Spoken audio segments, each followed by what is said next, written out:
Where in the world shall we go?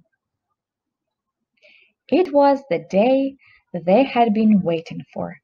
Kieran and Neve jumped into the car, buzzing with excitement. Neve was a little too young to understand where they were going, but she could tell from Kieran's enthusiasm that it must be somewhere wonderful. It had been 4 weeks since Mom had told the children about their holiday. 4 whole weeks.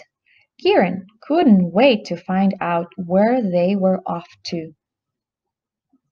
The travel agency was a small building found at the end of the high street. The windows were covered in posters with long words and numbers on. Kieran looked carefully at one of them. Madrid.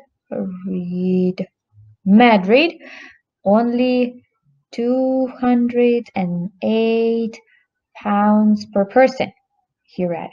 That's still a lot of money, he thought to himself. Kieran and Neve entered the shop through the heavy front door. It was an unusual place. Along the walls the children could see row upon row of colorful magazines. Sat at a desk was a woman with a warm and friendly smile. "Good morning," she grinned. "How can I help you?" Mom explained that they wanted to book a holiday. "Where can we go?" asked Kieran excitedly. "Anywhere in the world," smiled the woman. "Anywhere?" gasped Kieran. "Absolutely," laughed the travel agent. "Just give me a list of the things you would like to see, and then I'll find the perfect holiday for you." She handed Kieran and Neve a small piece of paper and pencil. Kieran quickly wrote down all the things he had always wanted to do. There was a list. 1. Go on airplane. 2. Go on sightseeing bus. 3. Have my own room. 4. Have different money. And 5. Write a postcard home.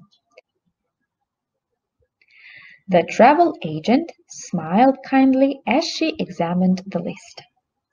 "Why don't you have a look at some of our brochures to see if you can find somewhere to visit?"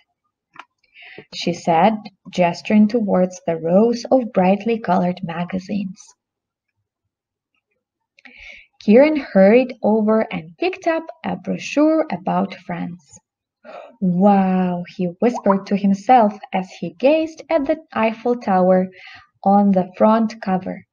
Inside the brochure were lots of photographs of places they could stay in. Neve picked up a brochure with a picture of a giraffe on the front. She closely examined the pages and eagerly showed Kieran the beautiful images of wild animals. "A safari," he gasped. "Maybe we could go when we're a bit bigger. Some of those animals look a little scary," he smiled. Next, Kieran picked up a brochure with a wintry wonderland on the front page.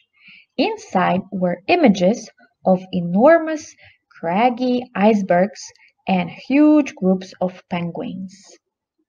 "Too cold," giggled Neve, looking over Kieran's shoulder. Out of the corner of his eyes, Kieran spotted another brochure with a photograph of a skyscraper reaching into the clouds. The pages were adorned with bright lights and busy streets.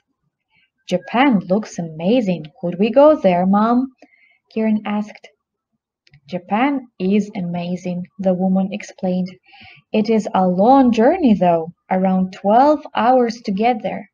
"12 hours? That's ages!" cried Kieran. The woman pulled down a brochure from one of the higher shelves. "What about America?" she asked. "There are a lot of great places to visit, and you definitely need to travel by airplane to get there." "America?" I've always wanted to go to America, squealed Kieran. The family sat down with the travel agent to discuss the details for their holiday. They looked at a map and decided to visit Boston, one of the oldest cities in the USA. Then they looked at where they wanted to stay. There were so many options: a hotel, a house they could rent, or even a camper van. Next, they booked the flights and even talked about what they would like to eat on the plane. Kieran was so excited he could barely contain himself. As Mom finalized the arrangements, Kieran and Neve flicked through the brochure about Boston. "There's an aquarium!" shrieked Neve. "I want to see a baseball game!" smiled Kieran. "All in good time," laughed Mom. "Come on, let's go home." "Can we start packing?" asked Kieran. "But we don't go for another 6 weeks," explained Mom. Kieran didn't care. He was too busy planning the adventure of a lifetime.